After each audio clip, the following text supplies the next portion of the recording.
তবে পিসায় কিন্তু ওনারা পিসায় চিন্তা ভাবনা বাদ দিয়ে ওনারা সঙ্গে হুজুর কি বক্তব্য দেন এবং ধ্যান জ্ঞান একত্র করে ওনারা কতগুলো শুনে হুজুরের বক্তব্যগুলো শুনে। এটা আমাদের তরফ পাওয়া। আমরা তো সার্টিফিকেট করতে হবে না, হুজুরের সার্টিফিকেট মন্ডল কেবলাই দিয়ে গেছে। সার্টিফিকেট অনুযায়ী শুধু এখন আমল যদি করতে পারি তাহলে ইনশাল্লাহ কামিয়াবি ধরা দিবে। আমরা যেন সেই আমলগুলো করতে পারি, হুজুরের সাথে বসে থেকে হুজুরের বক্তব্য শুনে আমরা যেন আমলগুলো করি, কাজে লাগাতে পারি, হুজুরের কাছে কাজ দেওয়া যায়। বলি আল্লাহ আলী মসজিদের খেদমত, আমাদের দরবারে খেদমত করতে করতে মুসলমান হিসেবে কবর দিতে পারি, এই দোয়া চাই। আসসালামু আলাইকুম।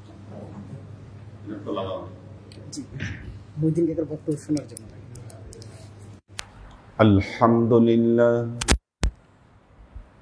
আলহামদুলিল্লাহ নাহমাদুহু ওয়া নাস্তাঈনুহু ওয়া নাস্তাগফিরুহু ওয়া নু'মিনু বিহি ওয়া নাতাওয়াক্কালু আলাইহি ওয়া নাউযু বিল্লাহি মিন শুরুরি আনফুসিনা ওয়া মিন সাইয়্যাতি আ'মালিনা من يهد الله فهو المهتدي ومن يضلل فلن تجد له وليا مرشدا فنشهد أن لا إله إلا الله وحده لا شريك له ونشهد أن سيدنا وسندنا ونبينا محمدا صلى الله عليه وسلم الذي أرسله الله بالحق بشيرا ونذيرا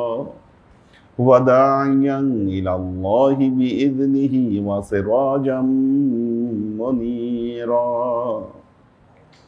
وقال الله تعالى في كلامه المجيد وفرقانه الحميد ما كان محمد أبا أحد من رجالكم ولكن رسول الله وخاتم النبيين وكان الله بكل شيء عليما إن الله وملائكته يصلون على النبي يا أيها الذين آمنوا صلوا عليه وسلموا تسليما صلى الله عليه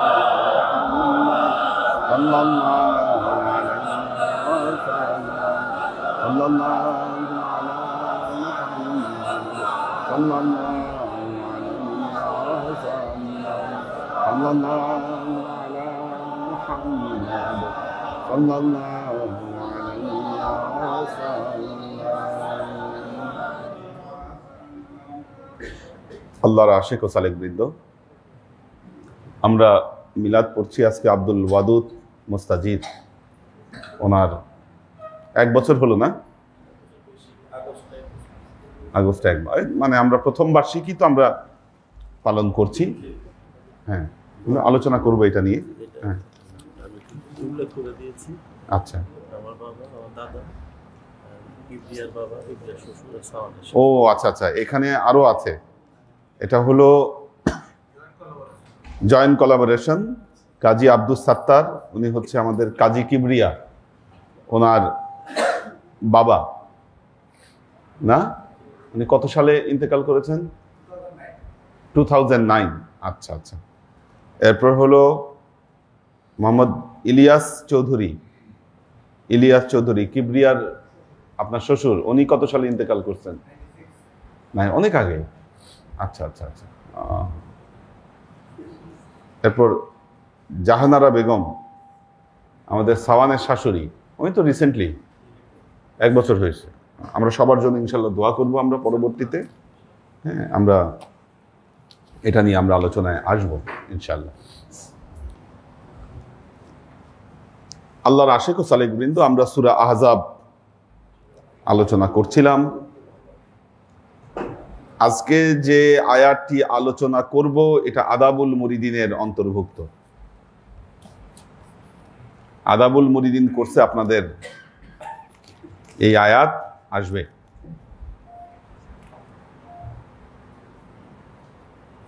أعوذ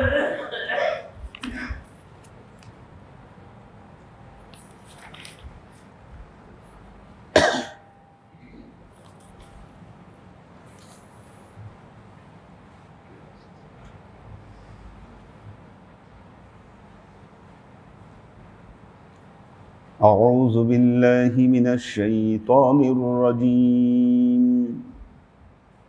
بسم الله الرحمن الرحيم يا أيها الذين آمنوا لا تدخلوا بيوت النبي إلا أن يؤذن لكم إلى طعام غير ناظرين إناه ولكن إذا دعيتم فادخلوا فإذا طعمتم فانتشروا ولا مستأنسين لحديث إن ذلكم كان يؤذي النبي فيستحوي منكم والله لا يستحوي من الحق وإذا سألتموهن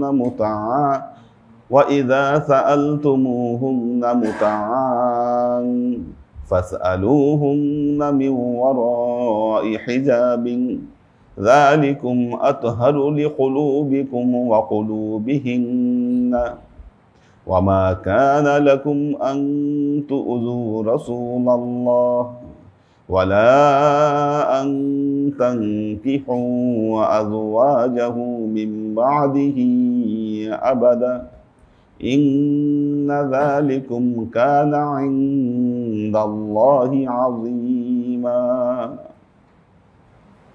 বেশ বড় আয়াত ইয়া আইয়ুহাল্লাযীনা আমানু আল্লাহ অ্যাড্রেস করছেন কাদেরকে ঈমানদারদেরকে ইয়া আইয়ুহাল্লাযীনা আমানু লা তাদখুলু তোমরা প্রবেশ করো না কোথায় বুয়ুতান নবী আল্লাহর নবীর ঘরে ততক্ষণ পর্যন্ত প্রবেশ করবে না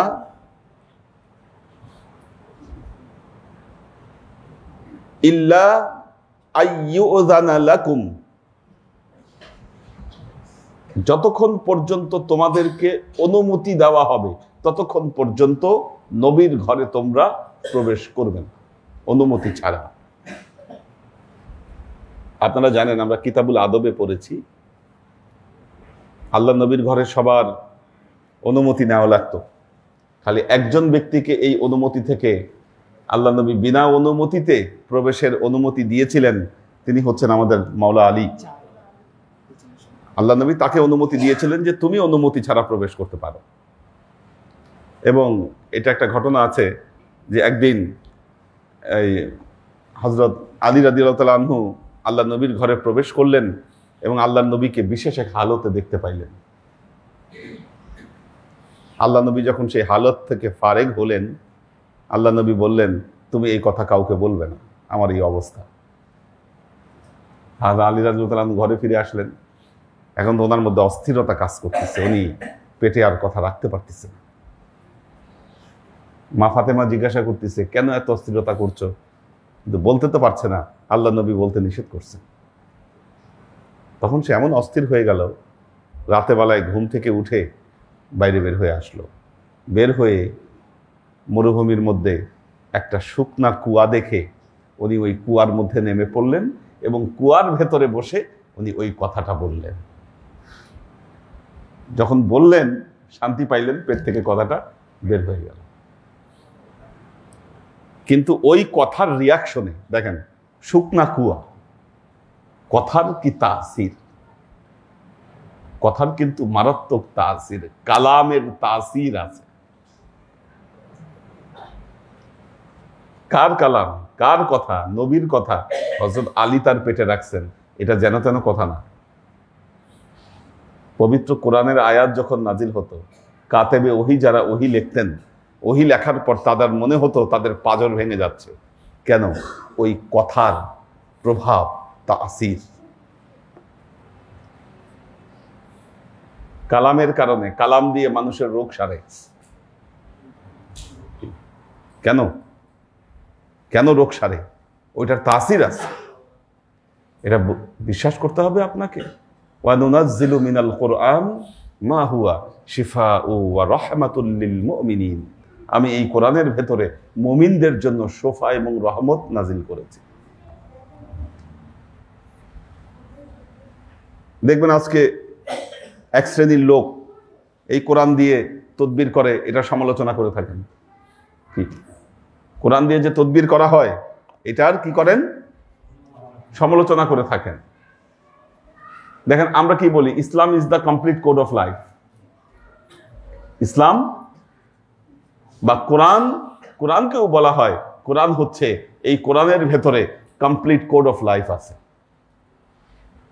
কমপ্লিট কোড অফ লাইফ যখন আপনি দাবি করবেন তখন এটার দ্বারা চিকিৎসা হতে হবে কিনা বলেন? চিকিৎসা ছাড়া কি কমপ্লিট কোড অফ লাইফ হবে বলেন? তাহলে কি আপনি এই কমপ্লিট কোড অফ লাইফের চিকিৎসার পার্টটাকে আপনি বাদ দিতে চান?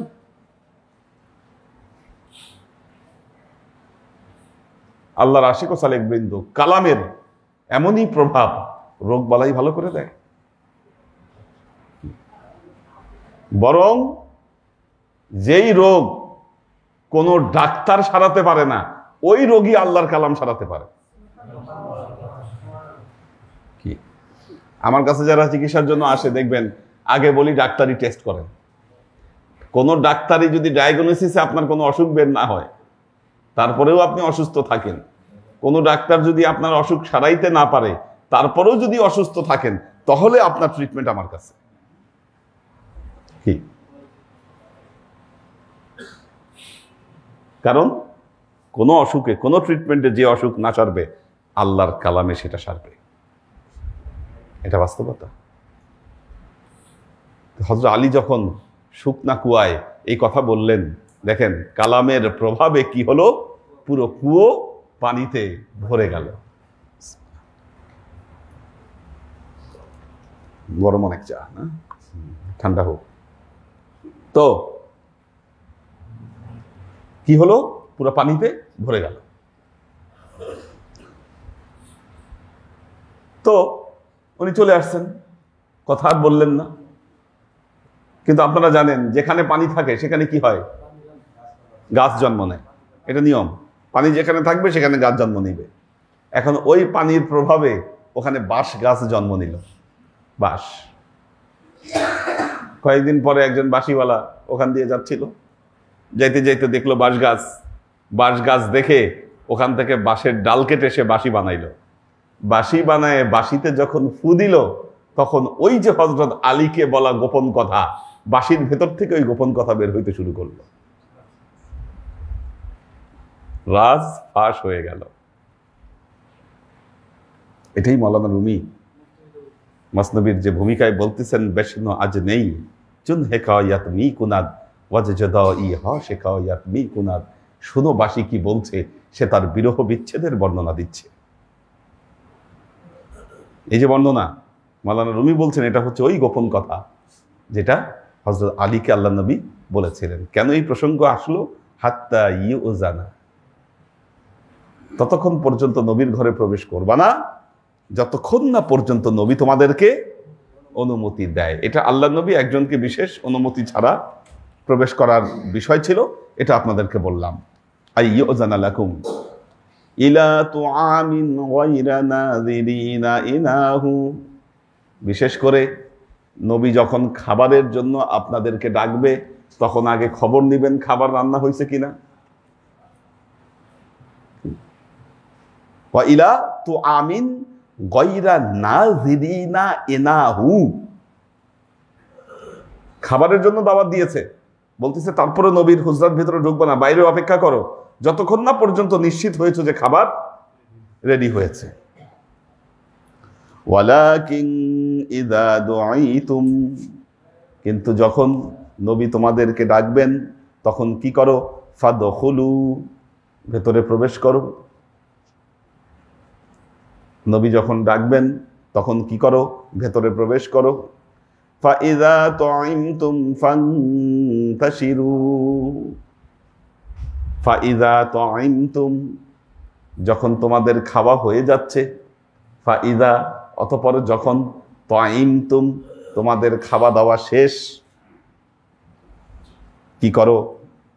ফান্তাশিরু, তোমরা নবীর ঘর থেকে বের হয়ে আসো, প্রস্থান করো।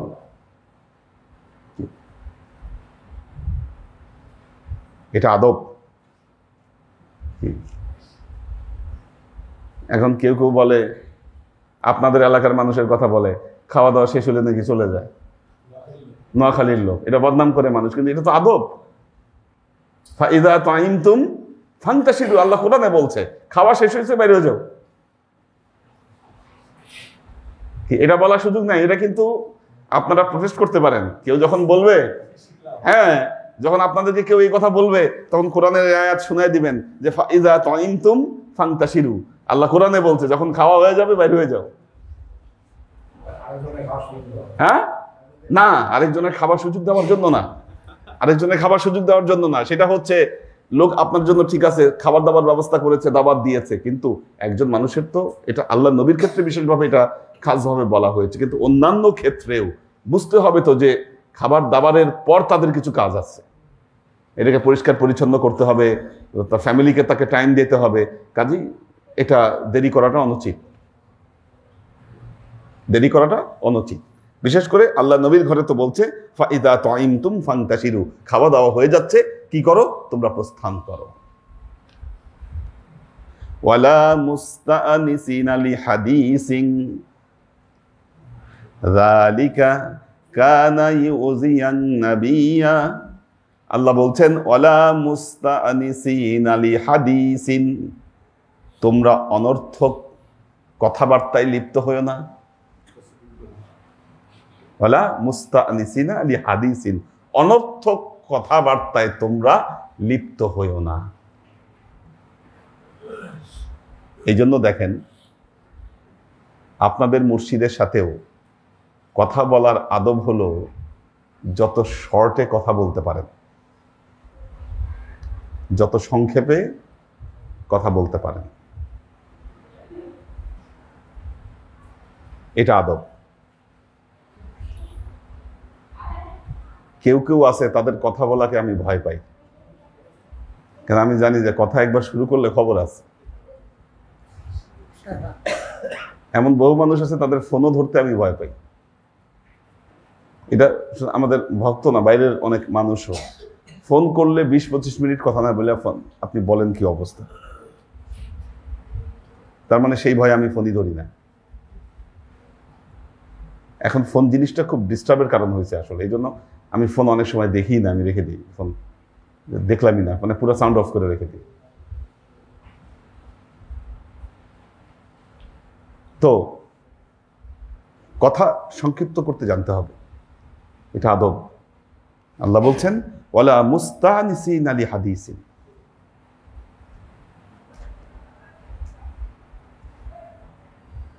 যারা কাজের কথা বলে তারা কিন্তু কথা বেশি বলে না, তারা ঠিকই সংক্ষিপ্ত করে।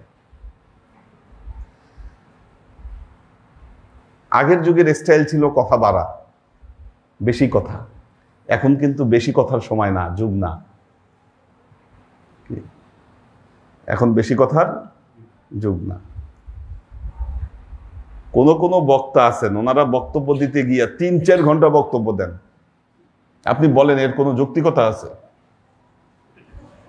আমরা বিশ্ববিদ্যালয়ে ক্লাস নেই সর্বোচ্চ কত, আমাদের ক্লাসের ডিজাইন হলো 45 মিনিট, আমাদের ডিজাইনটা হলো 45 মিনিট। আমরা 45 মিনিট ক্লাস নেই, কারণ 45 মিনিটের বেশি ক্লাস, প্র্যাকটিক্যাল ক্লাস থাকলে তখন হয়তো তাদের আরো সেটা বাড়ান লাগতে পারে, বা 1.5 ঘন্টা ক্লাস, কারণ এর চাইতে বেশি তার মনোযোগ ধরে রাখা সম্ভব না।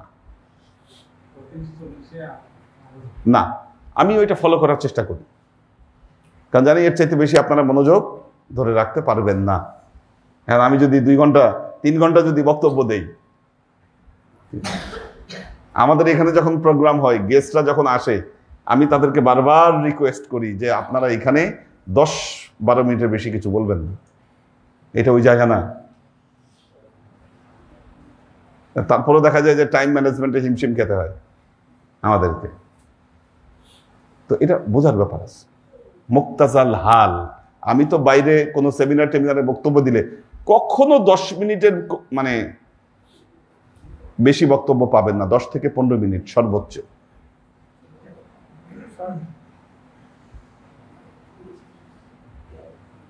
এবং এই বক্তব্যগুলো দেখবেন মানুষের কাছে মেসেজ পৌঁছাবে। আপনি 5 থেকে 10 মিনিটের যে বক্তব্য দিবেন মানুষের কাছে আপনি মেসেজটা পৌঁছায় নেন, কি মেসেজ সেটা পৌঁছান, এটা আপনার কাজে লাগবে। কাজেই ওয়ালা মুস্তাআনিসিনা লিহাদিসিন, তোমরা তোমাদের কথাকে দীর্ঘ করবে না। ইন্না যালিকা কানা ইউযিন নাবিয়্যা ফালইয়াস্তাহি মিনকুম, আল্লাহ বলছেন কানা ইউযিন নাবিয়্যা, তোমাদের এই অতিরিক্ত কথন, তোমাদের এই সময় ক্ষেপণ, এটা নবীকে কষ্ট দিবে। আর কি? ফালইয়াস্তাহি মিনকুম, নবী তোমাদেরকে কিছু বলতে লজ্জাবোধ করবেন। তোমরা নবীর ঘরে গেছো, দাওয়াত দিয়েছে নবী, খাওয়া দাওয়ার পর বসে এই যে আলাপ আপনি জুড়ে দিয়েছেন, কথা আপনি শুরু করছেন, এখন নবী এটাতে কষ্ট পাচ্ছে কিন্তু আপনাদেরকে উঠাই দিতে পারছে না। কি আল্লাহ দেখেন কি সুন্দর করে বলেছেন যে যে কানা ইউজিং নাবিয়্যা, এটা নবীকে কষ্ট দেয়। ফালিয়াস্তাহাবি, তিনি লজ্জা পান তোমাদেরকে কিছু বলতে। আল্লাহু লা ইয়াস্তাহবি মিনাল হক, কিন্তু আল্লাহ তাআলা সত্য বলতে লজ্জাবোধ করেন না। এই জন্য আল্লাহ সত্য কথাটা বলে দিচ্ছেন যে নবী কষ্ট পায়, নবীকে তোমরা কষ্ট দিও না।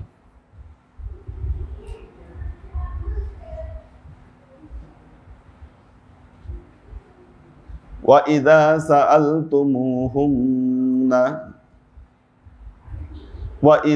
سَأَلْتُمُوهُنَّ مَتَاعًا فَاسْأَلُوهُنَّ وَإِذَا سَأَلْتُمُوهُنَّ مَتَاعًا, যদি নবীর কাছ থেকে কোনো কিছু চাওয়ার দরকার হয়, পাওয়ার দরকার হয়, কি করো? ফাসআলুহুন্না মিন ওয়ারাই হিজাবিন, পর্দার আড়াল থেকে নবীর কাছ থেকে চাও। কোনো কিছু যদি চাওয়ার দরকার হয়, কোনো জিনিসের যদি দরকার হয়, ঘরে ঢোকার দরকার নাই, কি করো? আড়াল থেকে তুমি চাও। যালিকুম আতহারু লিকুলুবিকুম ওয়া কুলুবিহিন্না, যালিকুম এটাই, আতহারু লিকুলুবিকুম তোমাদের কলবের জন্য, তোমাদের অন্তরের জন্য এটা পবিত্র। ওয়া কুলুবিহিন্না ঘরের ভেতরে যারা আছে তাদের জন্য এটা পবিত্র, তাদের অন্তরের জন্য এটা পবিত্র। ওয়ামা কানা লাকুম আন তুযু রাসূলাল্লাহ, তোমাদের উচিত নয় কোনোভাবেই আল্লাহর রাসূলকে কষ্ট দেওয়া। দেখুন নবীর ক্ষেত্রে যত আদব আল্লাহ কোরআনে কিন্তু একটা একটা করে আদব বর্ণনা করেছেন। আপনারা আদাবুল মুরিদিনে এই জিনিসগুলো পড়বেন, আপনারা কোরআনের এই আয়াতগুলো মুখস্থ রাখলেই আপনাদের জন্য যথেষ্ট। লা তারফাউ আসওয়াতাকুম ফাওকা সাউতিন নবী ওয়ালা তুকদ্দিমু বাইনা ইয়াদা রাসূলিল্লাহ। আল্লাহ কিন্তু সবগুলো বিভিন্ন সূরায় এই আয়াতগুলো নাজিল করেছেন আল্লাহ নবীর কণ্ঠস্বরের উপরে যেন তোমাদের কণ্ঠস্বর না ওঠে।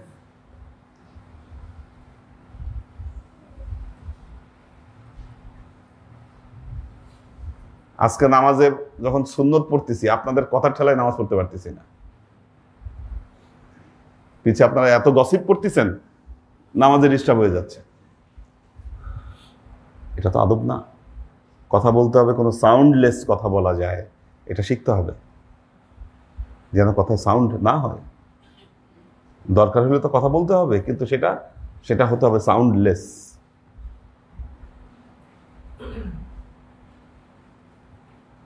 তো হ্যাঁ, আসতেও বলা যায়। এটা শুধু ধরেন আমি মসজিদে থাকলাম সেই সময়ও না, ওখানে তো আপনাদের বড় হুজুর আছেন, কি এই আদব তো আপনারা রক্ষা করতে পারেন। ওখানে তো আপনারা মাছের বাজারে বসায় দেন, কিন্তু আদব হচ্ছে লা তারফাউ আসওয়াতাকুম ফাওকা সাউতিন নবী। এই জন্য আজকেও দেখবেন যে মদিনায় আজান দেওয়া হয় কি সফট আজান, মক্কা শরীফে তো গরম আজান, কিন্তু মদিনায় মদিনার আজানটা খুব সফট। তেলাওয়াতেরও দেখবেন যে সিস্টেমটা ভিন্ন, আস্তে আস্তে একটা একটা একটা একটা করে আয়াত তেলাওয়াত করে, যদিও এখন আধুনিক তেলাওয়াত হয় ওখানে, আমরা এর আগে পেয়েছি। তো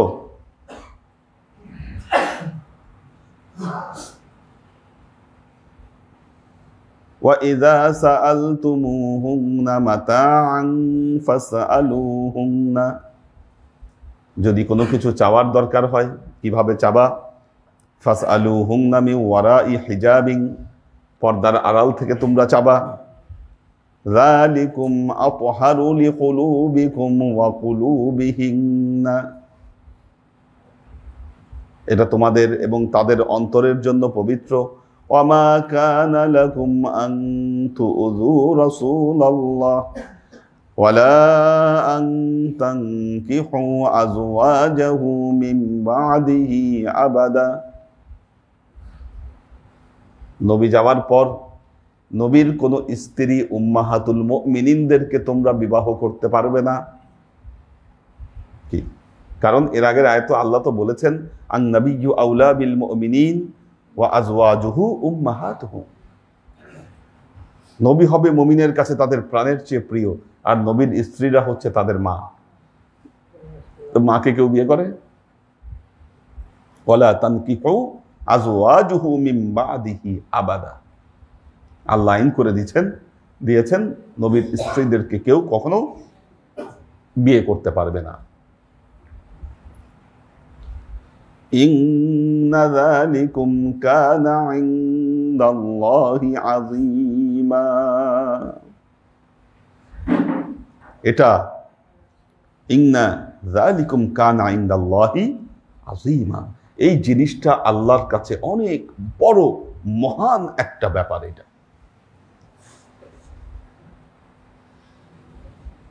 দেখুন,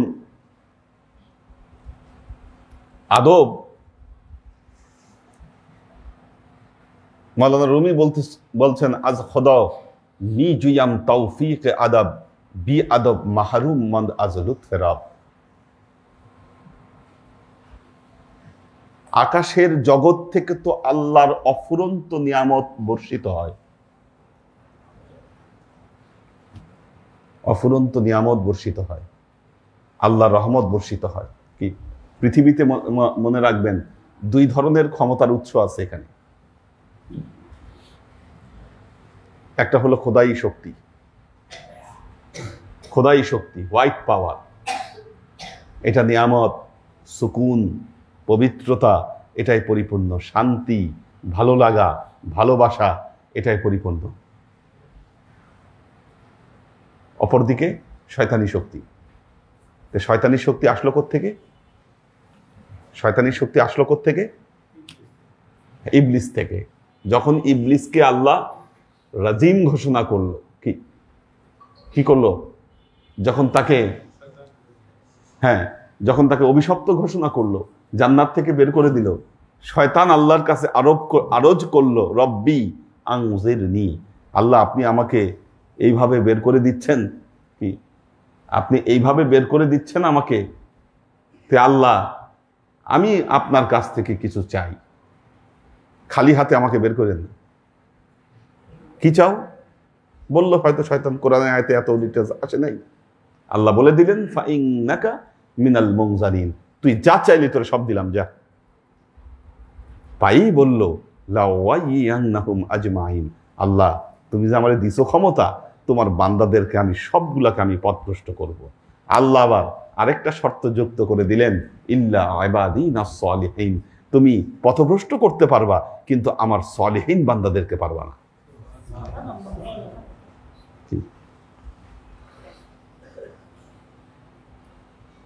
আল্লাহর আশিক ও সালেক বৃন্দ, শুনেন, শুধু ইবাদত দিয়ে আল্লাহকে অর্জন করা যাবে না। যদি অর্জন করা যাইতো, সবার আগে আল্লাহকে অর্জন করতে পারতো শয়তান। ও এমন ইবাদত করছে, এমন বন্দেগী করেছে, আল্লাহ তাকে মুআল্লিমুল মালাইকা বানিয়ে দিয়েছে। কি কাজেই ইবাদতের সাথে সাথে আপনাকে আরো কিছু অর্জন করতে হবে। দেখেন, এই কথার ব্যাখ্যা নিয়ে আবার আরেক শ্রেণীর লোক বলতেছে যে না, ইবাদতের দরকার নাই। এই যে কালকে যে একজন ভদ্রলোক আসলেন আমার সাথে, এই আলোচনা করার জন্য আসলেন যে উনি এক জায়গায় বয়াত হয়েছিলেন, তো উনি নামাজ পড়াতে, দাড়ি রাখাতে তার পীর সাহেব তার উপর ক্ষিপ্ত হয়েছে, তাকে বকাবকি করছে যে তুই ওহাবি, তুই নামাজ পড়িস। তার মানে শয়তান যখন মানুষের উপর ভর করে তখন যে হালত হয়, শুধু এবাদত দিয়ে আল্লাহকে অর্জন করা যাবে না, এ কথার মানে এই না যে আপনি এবাদত পরিত্যাগ করবেন। এটা বললাম এই কারণে কেউ কেউ এই মিস ইন্টারপ্রেট করতে পারে না এখানে, যে না হুজুর তো বলছে যে এবাদত দিয়ে আল্লাহরে পাওয়া যাবে না, তাহলে এবাদত বাদ দিলাম না। এটা পবিত্র কোরআনে আল্লাহ বলেছেন, আমেলাতুম নাসিবা তাসলা নারান হামিয়া।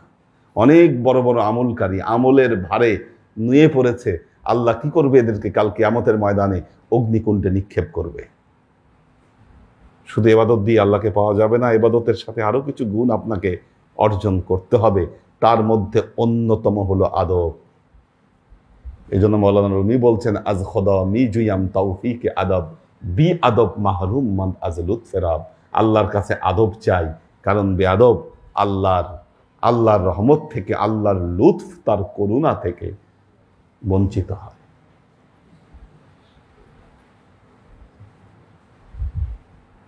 একটা জিনিস মনে রাখবেন, আপনি যত আদববান হবেন আপনার জীবন তত সহজ এবং সুন্দর হবে। কিছু মানুষ দেখবেন জীবনে তার খালি জটিলতা আর জটিলতাই আসে, জট আর খুলে না। আমি তাদেরকে বলবো, আপনারা নিজেদেরকে স্ক্যান করেন, ভুল হচ্ছে কোথাও, আদবের বরখেলাপ হচ্ছে কোথাও, নিজের জীবনে আদব ফিরিয়ে আনেন। এই আদবের বরখেলাপ যে কোনো মানুষের সাথে হতে পারে। আপনার শুধু মুর্শেদের সাথে এটা সম্পর্কিত, বিষয়টা কিন্তু এরকম নয়। আপনার আদবের বরখেলাপ হতে পারে আপনার মা বাবার সাথে, আপনার পরিবার পরিজনের সাথে, আপনার পারিপার্শ্বিক মানুষের সাথে আপনার আদবের বরখেলাপ হতে পারে। এটা জীবনের সকল ক্ষেত্রে প্রযোজ্য। এই আদব এই নয় যে শুধু এটা দরবারের সীমার মধ্যে প্রযোজ্য, বিষয়টা তা নয়, জীবনের সকল ক্ষেত্রে। কারণ যখন আপনি আদব চর্চা করবেন, শিষ্টাচার যখন আপনি চর্চা করবেন, কি শিষ্টাচার কি এই দরবারের গণ্ডির ভেতরেই না এর বাইরে গেলেও? সব জায়গায়। নাহলে তো ওই ওয়াজের মতো হবে, মামা বাইগনা ওয়াজ শুনতে গেছে, মৌলানা সাহেব সতর ঢাকার ওয়াজ করছে, ফিরে আসার পর নদী পড়ছে, তো মামা জামা খুলে মাথায় বাঁধছে, সতর তরক করলো। ভাইগনা বলতেছে, মামা তুমি কেবলই ওয়াজ শুনলা, সতর ঢাকা ফরজ, আর তুমি নদীর ধারে এসে তুমি তোমার সতর ভেঙে ফেললা। বলে, আরে ভাইগনা, ওয়াজ তো নদীর ওই পারে, নদীর ওই পারে ওয়াজ শুনছি, এই পারে ওয়াজ না। এখন যে নসিহত, যে ওয়াজ, এটা দরবারেও শুনতে হবে, এখান থেকে বের করেও নিয়ে যেতে হবে। যখন আপনি বের করে নিবেন, আপনার বহু মানুষের সাথে মোয়ামেলা, বহুত কিছু।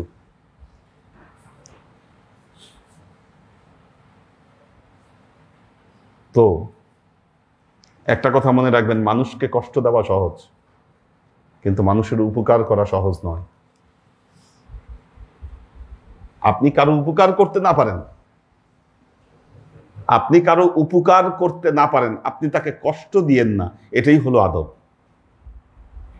এটা মনে রাখবেন। আবার যখন মানুষ আদব চর্চা করতে চায়, তখন আবার মানুষ বলে, আরে এই বেটা নরম মানুষ, দুর্বল মানুষ। আমাদের নাসিরুদ্দিন ভাই চুপচাপ থাকে, কারোর সাথে কোনো আলাপ সালাপ নাই, না বাসার মানুষই বলতে পারে তার বেটা দুর্বল মানুষ। ওনার জীবন তো ওনার মতো সুখে কাটতেছে, আলহামদুলিল্লাহ, টেনশন নেই, কিছু নেই। মানুষ যাই বলুক না কেন, আপনার কাজ আপনি করেন, মানুষ বলবেই, কারণ পৃথিবীতে তো শয়তানের রাজত্ব চলতেছে, শয়তান আপনাকে খোঁচাবে, খোঁচাবে আপনাকে। কাজী আল্লাহর আশেক ও সালেক বৃন্দ, এটা আমাদেরকে মনে রাখতে হবে আদব।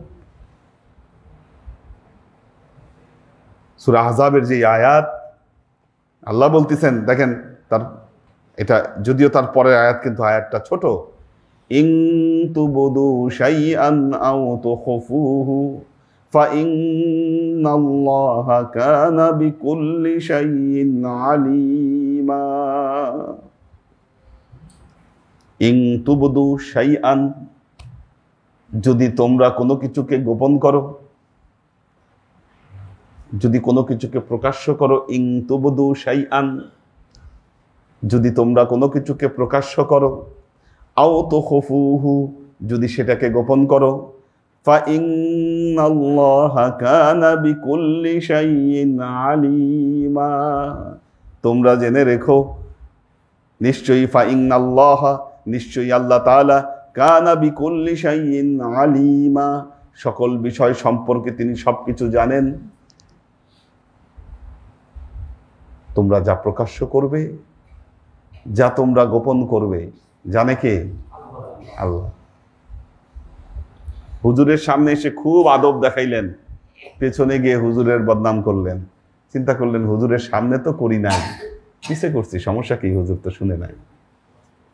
কি এটা কখন মনে করি? যখন আমরা আল্লাহর এই মাহাত্ম্যকে ভুলে যাই। আল্লাহর মাহাত্ম্যকে যখন ভুলে যাই। আল্লাহর কাছে কি কোনো কিছু গোপন থাকে? আল্লাহর নবীর ক্ষেত্রেও এরকম হয়েছে অনেক কিছু। আল্লাহ নবীর পেছনে পেছনে অনেক সমালোচনা করেছে অনেকে। আপনি যখন হাদিস পড়বেন দেখবেন, কিন্তু নবী ঠিকই জেনে গেছে, ঠিকই জেনে গেছে। আল্লাহ তার নবীকে জানিয়েছেন।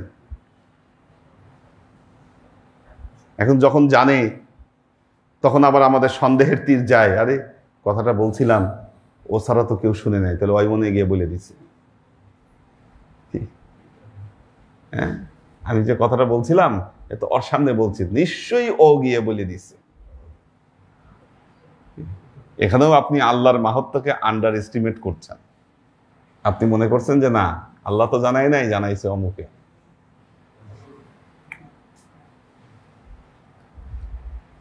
তো একজন দরবেশ সাহেব তার এক ভক্তকে দাওয়াত দিয়েছে বাসায় খাবার জন্য, খাবার জন্য দাওয়াত দিছে। ভক্ত আসছে, দেখে যে বাসায় খাবার নাই, তারা দাওয়াত দিয়ে আনছে দুপুরের সময়, খাবার নাই বাসায়। বললো যে ভাই খাবার কই, আপনি দাওয়াত দিচ্ছেন আমাকে, খাবার কোথায়? আল্লাহ পাঠাবে খাবার, আল্লাহ খাবার ব্যবস্থা করবে। আরো কিছুক্ষণ কেটে গেল, দেখে যে না, খাবার বাসায় কোনো রান্না হচ্ছে না। আবারও প্রশ্ন করলো যে কোথায় খাবার, খিদে লেগে গেছে তো, আল্লাহ ব্যবস্থা করবে। এরপর সে রেগে গেল যে আপনি আমাকে এরকম বসায় রাখছেন এই খাবার সময়, আর বারবার বলতেছেন আল্লাহ ব্যবস্থা করবে খাবারের, তো আপনি পাইছেনটা কি? এদিকে আমি খিদার অস্থির হয়ে গেছি। বলে আরে চিন্তা করো না, আমার একজন ইহুদি কর্মচারী আছে, আমি তাকে টাকা দিছি, সে বাজার থেকে খাবার নিয়ে আসতেছে। তখন সে আশ্বস্ত হয়েছে যে আচ্ছা না, তাহলে খাবার আসতেছে। এখন উনি বললেন, আমি আল্লাহর দোহাই দিয়ে তোমারে 3 বার বললাম আল্লাহ খাবার পাঠাই দিবে, তোমার ভেতরে ইতমিনান আসলো না। যখন আমি ইহুদির ওসিলা দিলাম, তখন তোমার ভেতরে ইতমিনান চলে আসলো যে আল্লাহ খাবার পাঠাই দিবে। তোমার ইমানটা কোন জায়গায় আছে? তাহলে বিচার করো। কি বিশ্বাস আল্লাহর উপরে আসে না। যখন বলছে যে না, একজন ইহুদির ওসিলায় খাবার আসতেছে, তখন সে আবার ঠিকই বিশ্বাস করছে, তার ইতমিনান আসছে যে না, খাবার আসতেছে। এই হালত আমাদের। আল্লাহ নবী বলেছেন, আমি যখন নামাজে দাঁড়াই, তোমাদের পেছনে কি আছে আমি দেখতে পাই। কারণ আপনাদেরকে যখন এই হাদিস পড়িয়েছিলাম, কে জানি প্রশ্ন করছিল যে হুজুর এটাকে আল্লাহ নবী ভয় দেখানোর জন্য বলছে, আসলেই কি তাই দেখতে পাবে নাকি? সামনে যখন দাঁড়াইছে পিছনে কেমনে দেখতে পাবে? তখন আমি বললাম আমিও তো দেখতে পাই, আমি যখন নামাজে দাঁড়াই আপনারা পিছে কি করেন আমি দেখতে পাই। বিরাট আজব ব্যাপার, আপনি কেমনে দেখতে পান? তা আমি আবার ব্যাখ্যা দিলাম যে আমার সামনে যে টাইলসটা আছে এটা খুব চকচকা, কি আমি যখন নামাজে দাঁড়াই পিছনে আপনাদের সবাইকে দেখা যায় চকচকা টাইলস।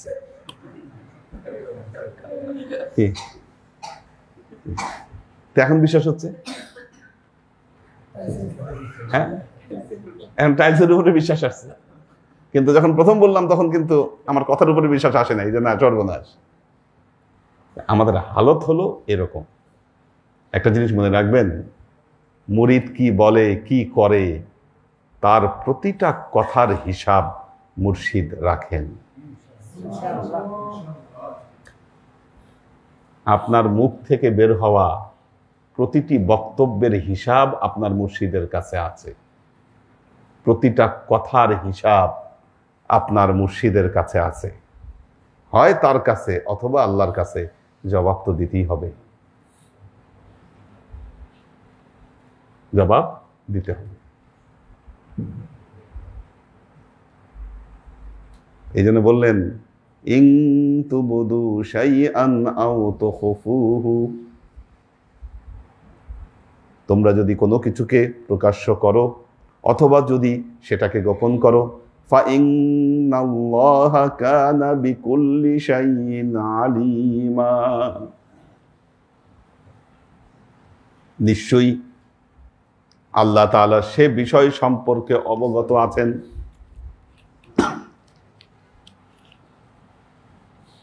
আমরা এমন এমন বিষয় নিয়ে আল্লাহ নবী গায়েব জানেন কি জানেন না,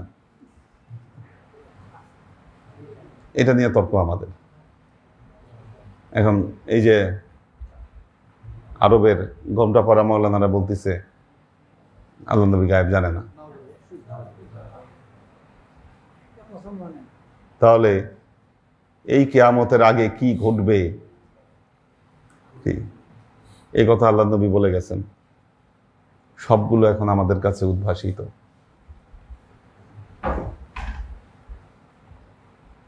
উদ্ভাসিত। তারপরে আহলে বাইতের সদস্যদের সাথে কি হবে এর ভবিষ্যৎবাণী আল্লাহ নবী করে গেছেন, সব প্রত্যেকটা।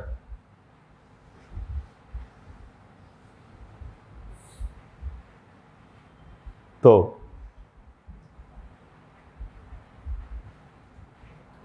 এই যে আল্লাহ নবীর এই ভবিষ্যৎবাণীগুলো তাহলে কিভাবে সত্য হলো? এখন বলতেছে নবী কি আল্লাহ যা জানাইছেন এটাই জানতেন। দেখেন এগুলো কথা, আপনার কথার যে বক্তব্য, আপনি যে বক্তব্য দিচ্ছেন, আপনার বক্তব্য কোন দিকে যাচ্ছে এটা আপনাকে হিসাব করতে হবে। কেন নবীর মর্যাদাকে আপনি খাটো করতে চাচ্ছেন? নবী আপনি তো এভাবে বলতে পারতেন, নবী যা জানতে চাইতেন তিনি তাই জানতে পারতেন। কেন খাটো করতেছেন নবীর? কারণ আপনার বক্তব্য, এই বক্তব্যের মর্যাদাটা কোন দিকে যাচ্ছে এটাকে আপনাকে হিসাব করতে হবে। নবীর শ্রেষ্ঠত্বকে খাটো করতে চায় ইহুদি খ্রিস্টানরা। কাজেই যারা তাদের সাথে তাল মিলায় মনে রাখবেন এরা ইহুদি খ্রিস্টানদের দালাল। না হলে একটা জিনিস খেয়াল করে দেখেন, যখন ইসরায়েল আর ফিলিস্তিনের মধ্যে যুদ্ধ চলছে, দালাল হুজুরগুলার মধ্যে কিছু হুজুর ইনায়ে বিনায়ে ইনডাইরেক্টলি বলতে চাচ্ছে যে হামাস কাজটা ঠিক করে নাই, এরা সন্ত্রাসী গ্রুপ। বুঝেন কারা এরা চিহ্নিত করেন? কারা এরা? এদের কথা তো খুব বিশ্বাস করেন। আমরা যতদিন মুখ না খুলেছি নীরবে এদের কথা সবাই বিশ্বাস করছেন যে না এরা মনে হয় বিশাল মাওলানা। আমরা এখন মুখ খুলেছি, এদের মুখোশ উন্মোচন করে দিচ্ছি যে না এরা আসলে ইসলামের ধারক বাহক নয়, এরা ইসলামের শত্রু, এবং চ্যালেঞ্জ দিয়ে নেমেছি। এটা মনে রাখবেন, এদের মুখোশ উন্মোচন করবই। আমাদের তরিকায়ে মুহাম্মদীর বড় একটা গ্রুপ এই ওয়াহাবিজমের সাথে তারা মার্চ করেছে। কারণ হলো ওয়াহাবিজম যখন রাইজ করছে তখন ভারতবর্ষে তরিকায়ে মুহাম্মদীর আন্দোলন চলছে, এবং তারা দেখলো যে এরা বড় একটা শক্তি, বিরাট একটা শক্তি এরা। তখন কি করলো, ওনারা এনাদেরকে রিচ করলো। রিচ করার ফলে বড় একটা অংশ এদের সাথে মিশে গেছে।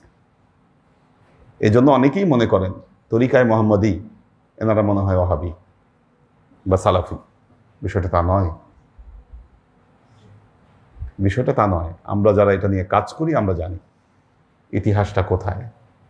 কি আপনারা জানেন যে আমাদের চাচাদের একটা অংশ কি আহলে হাদিসদের সাথে মার্চ করেছে। ওনাদের দায়িত্ব, এটা আমাদের দায়িত্ব। ওনারা বুঝতে পারে নাই, ওনাদেরকে যেভাবে দেখানো হয়েছে, আমাদের নানারা দেওবন্দ থেকে পড়ে আসছে, তো যখন ওনারা পড়েছেন দেওবন্দে তখন তো চিন্তা করেন নাই যে দেওবন্দকে এরা কারা প্রতিষ্ঠিত করলো, কি এই হিসাব তাদের কাছে ছিল না। ওখানে গিয়ে যে শিক্ষা দেওয়া হয়েছে ওনারা ওই শিক্ষায় শিক্ষিত হয়ে আসছে। কি তখন দেওবন্দ ফারেক অনেকেই আছেন, ওনারা এত কট্টর ছিলেন না এই বর্তমান সালাফিগুলা যেরকম কট্টর। ওই দিন একজনের বক্তব্য শুনলাম, সে কনভার্টেড মুসলিম, সে বলতেছে আল্লাহ নবী নাকি আল্লাহ নবীকে বলছে এই মোহাম্মদ তুমি বেয়াদবি করো না, নাউজুবিল্লাহ। আমার কাছে আসছে বক্তব্যটা, দেখি আমি থাকলে আপনাদেরকে শেয়ার করবো নি গ্রুপে, দেখবেন আপনারা।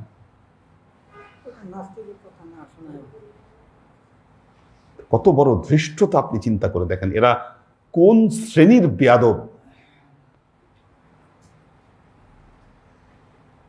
যারা নবীর ক্ষেত্রে এই ধরনের কথা বলার সাহস পায়। আল্লাহর আশিক ও সালেক বৃন্দ, শেষ একটা কথা বলবো, এরা এমনই অভিশপ্ত, এদের সাথে যে কোনো সম্পর্ক আপনার জীবনকে অভিশপ্ত করবে। সেজন্য আমি এদের সাথে সম্পর্ক ত্যাগ করেছি। দেখবেন এক সময় যে কোনো ওয়াজ মাহফিলে যাইতাম, এখন যাই না। এখন কিন্তু যাই না। ওয়াজ মাহফিলে গেলে তো টাকা পাওয়া যায়, কি টাকাই জীবনের সব না। আমরা আদর্শ নিয়ে কাজ করছি, আমাদের আদর্শ প্রচার করতে হবে। আদর্শ প্রচারের জন্য যা যা করা দরকার তাই করতে হবে। আমাদের তরিকায় মুহাম্মদীর খলিফা বানাইতে হবে, নইলে এই তরিকার প্রচার প্রসার হবে না। কি আপনাদের সময় হয়তো আব্বা এরকম চিন্তা করেন নাই, কিন্তু এখন আমাদেরকে চিন্তা করতে হবে, এটা আপনাদেরকে দায়িত্ব নিতে হবে, প্রচার প্রসারের কাজ করতে হবে। নইলে একটা তরিকা এক জায়গায় জমে থাকলে হবে না, এর আলো চতুর্দিকে ছড়িয়ে দিতে হবে, তাহলে জীবন জগতের জন্য বিরাট কাজ হবে। বাস্তব কথা যেটা, দায়িত্ব নিতে হবে আপনাদেরকে। আল্লাহ আমাদেরকে তৌফিক দান করুন। আজকে যাদের জন্য আমরা মিলাদের আয়োজন করছি, আমাদের ওয়াদুদ মুস্তাজির এবং আশিকের দাদা না আব্দুল লতিফ সর্দার, কিন্তু আজীবন দরবারের সাথে সম্পৃক্ত থেকে। আশিক কিছু বলো তোমার আব্বারে নিয়ে, বলো কিছু। আমরা তো শুনি সবসময় যাদের হয়, কিছু বলো।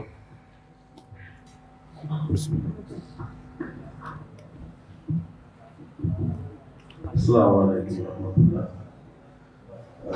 হুজুর কিবলা এবং উপস্থিত যারা আছেন,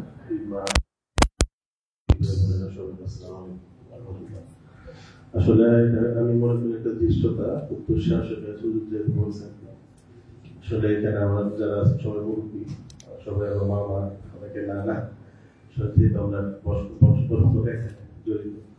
তারপরেও দুঃসাহসের কাজ। আমার আসলে কিছু বলার নেই, শুধু একটা কথা বলা যে আমার আপনার বিষয়ে যে উনি যেভাবে দরবারে জড়িত ছিলেন, মানে ডেডিকেটেড ছিলেন, যে এজ এ ফ্যামিলি শুরু থেকে আমরা যে জন্ম পর থেকে দেখেছি, এবং শুধু সে একা না, আমাদের ফ্যামিলির সবাইকে যে অবশ্যই দরকার করতে হতে হবে। তা আমার একটাই রিকোয়েস্ট, আমরা এখানে যারা আসছি বা আসবো ইনশাল্লাহ আসছি, সবাই যেন ফ্যামিলিগত ভাবে এখানে আসা যাওয়া করি। কারণ আমি আজকে এখানে আসছি আমার আব্বার জন্য, কারণ আমার আব্বা যদি আমাকে এখানে না আনতো, আমি অভ্যস্ত না হতাম, তাহলে তো আসতাম না, তাই না? তো আমাদের নেক্সট জেনারেশন যদি এখানে আসে, বিশেষ করে আমাদের স্ত্রী সন্তান সবাই যেন এখানে আসে, আমি সবাইকে এটা অনুরোধ করতেছি। আর আমার আব্বার ব্যাপারে একটা বলবো যে আমার আব্বার সাথে সবারই মোটামুটি কম বেশি কথাবার্তা হতো। অনেকে আমার আব্বা নিউট্রালি মাইন্ডেড ছিলেন, তো অনেকভাবে অনেকের সাথে অনেক কথা বলছেন, জড়িত ছিলেন। এবং আমি এই মুহূর্তে থেকে আমি আবারও রিকোয়েস্ট করতেছি, কেউ তার প্রতি কোনো বিরক্ত রাখবেন না, ইনশাআল্লাহ সবাই ক্ষমা সুন্দর দৃষ্টি দেখবেন, সবার তার জন্য দোয়া করবেন যেন সে সহি সালামতে থাকে, কবরে শান্তিতে থাকে। কারণ সে সবার সাথে মিশতেন, সত্য কথা বলার চেষ্টা করতেন এবং সবাইকে সরাসরি কথা বলতেন, সত্যর ব্যাপারে সে অটল ছিলেন। এই জন্য হয়তো অনেকে বিরক্ত ছিলেন তার উপরে, বা যাই হোক, এই মুহূর্তে থেকে সবাই ক্ষমা করবেন ইনশাআল্লাহ। তো আমি আর আসলে কিছু বলতে চাচ্ছি না, আমি সাহস নেই। আসসালামু আলাইকুম। মাসুদ কিছু বলবা কি প্রিয়া ভাই? আপনার তো কে কে আছে? সুলাইমান ভাইয়ের দাওয়াতটা দিয়ে দিন কাল।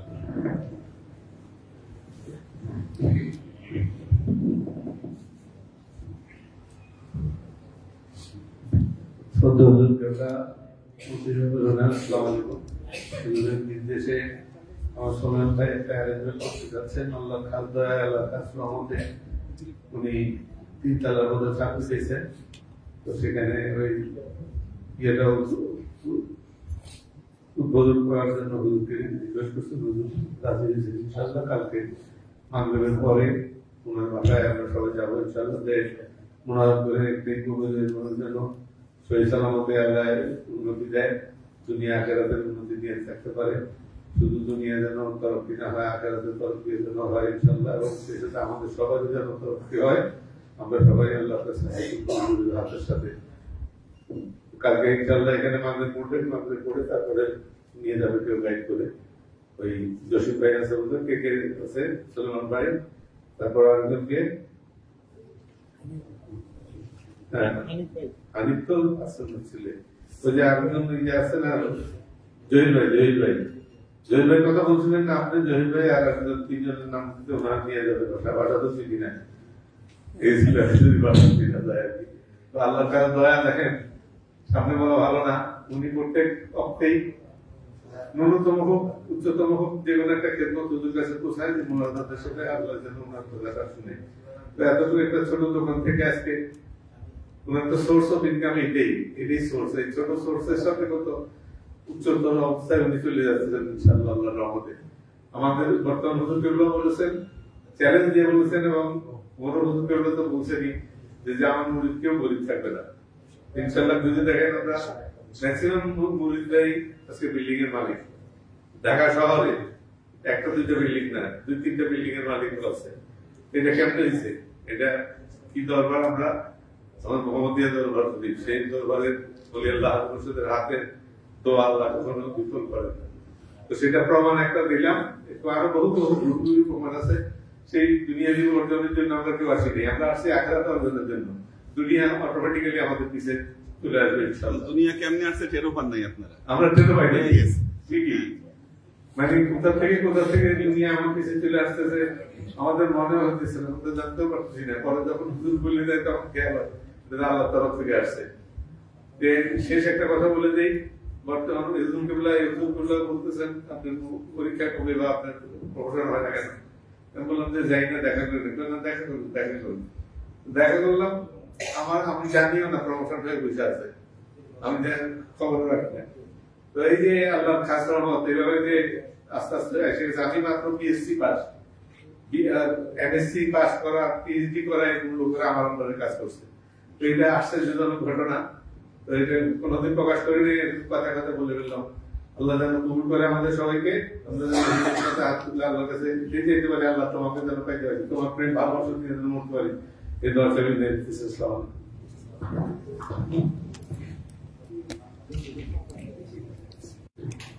সবাই সূরা ফাতিহা 7 বার, সূরা ইখলাস 9 বার, দরুদ শরীফ।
আসুন আমরা রাসূল পাক সাল্লাল্লাহু আলাইহি ওয়াসাল্লামের শানে দরুদ ও সালাম প্রেরণের মাধ্যমে আমাদের হৃদয়ের আর্জিগুলোকে আল্লাহর দরবারে পেশ করি।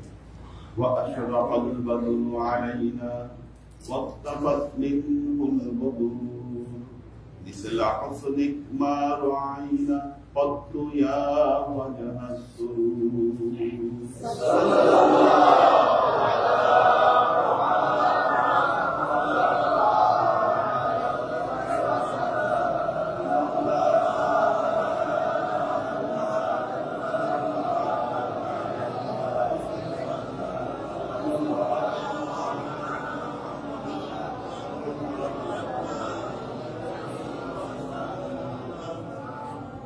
يا حبيبي يا محمد يا عروس الخافقين يا مؤيد يا ممند يا إمام القبلتين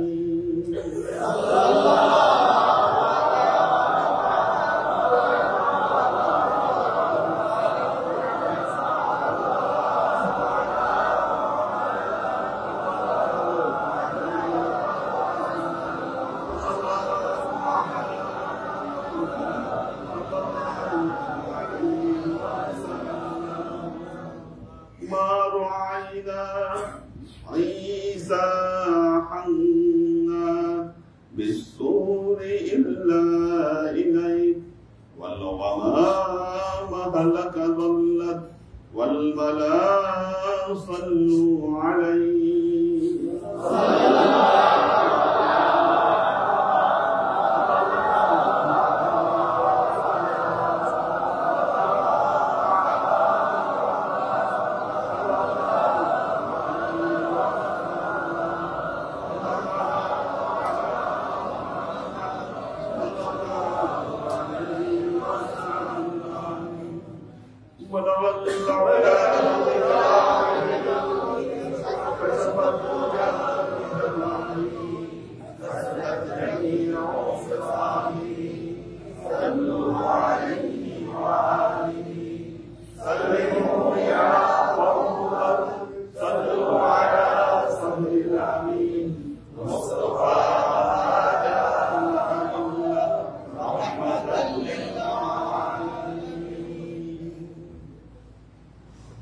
اللهم اللهم صل على محمد وعلى آل محمد كما صليت على إبراهيم وعلى آل إبراهيم إنك حميد مجيد اللهم بارك على محمد وعلى آل محمد كما باركت على إبراهيم وعلى آل إبراهيم إنك حميد مجيد ظلمنا أنفسنا وإن لم تغفر لنا وترحمنا لنكونن من الخاسرين ربنا آتنا في الدنيا حسنة وفي الآخرة حسنة وقنا عذاب النار ربنا لا تزغ قلوبنا بعد إذ هديتنا وهب لنا من لدنك رحمة إنك أنت الوهاب اللهم إنك عفو تحب العفو فاعف عني يا غفور رحيم الودود اللهم نور قلوبنا بنور الإيمان ونور قلوبنا بنور الإسلام ونور قلوبنا بنور الإحسان وزين أخلاقنا بنور محمد صلى الله عليه وسلم اللهم اغفر لحينا وميتنا وشاهدنا وغائبنا وصغيرنا وكبيرنا وذكرنا وأنثانا اللهم من أحييته منا فأحينا بسلام ومن توفيته منا فتوفه على الإيمان برحمتك يا أرحم الراحمين اللهم اغفر له وارحمه مغفرة ظاهرة وباطنة وآخره من عذاب القبر وعذاب البعث وعذاب الحشر وعذاب الحساب وعذاب الألسرة وعذاب النار اللهم افتح قبره إلى باب الجنة وانفشه من فراش الجنة وانفشه من لباس الجنة رب ارحمهما كما ربياني صغيرا رب ارحمهما كما ربياني صغيرا يا الله يا رحمن يا مالك আমরা একটু মাত্রা পারি যে সমস্ত আমলকে উপস্থাপন করলাম সবই মুক্তভাবে এই আমলগুলো আমাদের তরফ থেকে কবুল করে আমলের কথা আমাদের প্রিয় নবী হযরত মুহাম্মদ মুস্তাফা সাল্লাল্লাহু আলাইহি ওয়াসাল্লামের কাছে পৌঁছে দাও আল্লাহ আমাদের নবী পরিবারবর্গের কাছে তুমি তাকে পৌঁছে দাও এই দুনিয়ার সমস্ত আম্বিয়া কেরাম সাহাবায়ে কেরাম তাবেঈন ওয়ালি আউলিয়া গাউস কুতুব আমাদের মা বাবা ভাই বোন আত্মীয় স্বজন এই দরবার থেকে যত চিন্তায় চলে গেছে সবার মধ্যে আল্লাহ দুনিয়ার জান্নাতে পৌঁছে দাও আল্লাহ বিশেষ করে আল্লাহ আজকে আমরা যাদের জন্য এই মিলাদ মাহফিলের আয়োজন করলাম আল্লাহ তুমি তাদের রূহে হাদিয়া স্বরূপ এর কাছে পৌঁছে দাও আল্লাহ তুমি তাদের পূর্বপর সমস্ত ত্রুটি বিচ্যুতিগুলোকে তুমি মাফ করে দাও আল্লাহ জান্নাতে তোমার নেককার বান্দা বান্দীদের সাথে সম্মানজনক স্থানে তুমি তাদেরকে স্থান দাও আল্লাহ আমাদের জীবন থেকে সমস্ত অকারণিত বালা মুসিবত দুঃখ কষ্ট রোগ শক্তি দূরীভূত করে দিয়ে দৃঢ় হস্তে তোমার দ্বীনের খেদমতের তৌফিক আজীবন যেন তোমার হেদায়েতের পথে প্রতিষ্ঠিত থাকতে পারি সে তৌফিক তুমি আমাদেরকে দান করো অসুস্থ আমাদের খানু ভাই অসুস্থ হন বাইপাস সার্জারি করেছে ওনার জন্য দোয়া করবেন আরো আশরাফুল ভাই অসুস্থ আছেন ওনার ব্লক আছে উনিও দোয়া চেয়েছেন এর মধ্যে আমাদের মধ্যে অনেকেই অসুস্থ হাসিন ভাই ওনারা স্বামী স্ত্রী দুজনই অসুস্থ দুজন দুই সাইডে স্ন্যাক করে তো ওনাদের জন্য দোয়া করবেন একটা জেনারেশন গ্যাপ হওয়ার অবস্থায় তো এই জেনারেশনের থেকে আমরা অনেক কিছু ধরে রাখতে পারতাম এখানে কিন্তু আমাদের অনেক কিছু হারাই যাবে এই অনেকের অনেক বক্তব্য জীবনের অনেক অভিজ্ঞতা এগুলো অনেক কিছু তাদের থেকে নেওয়া ছিল না তো আল্লাহ সবাইকে দীর্ঘ এবং নেক হায়াত আল্লাহ سبحان ربك رب العزة عما يصفون سلام على المرسلين الحمد لله رب العالمين واجعل آخر كلمتنا من الله لا إله إلا الله محمد رسول الله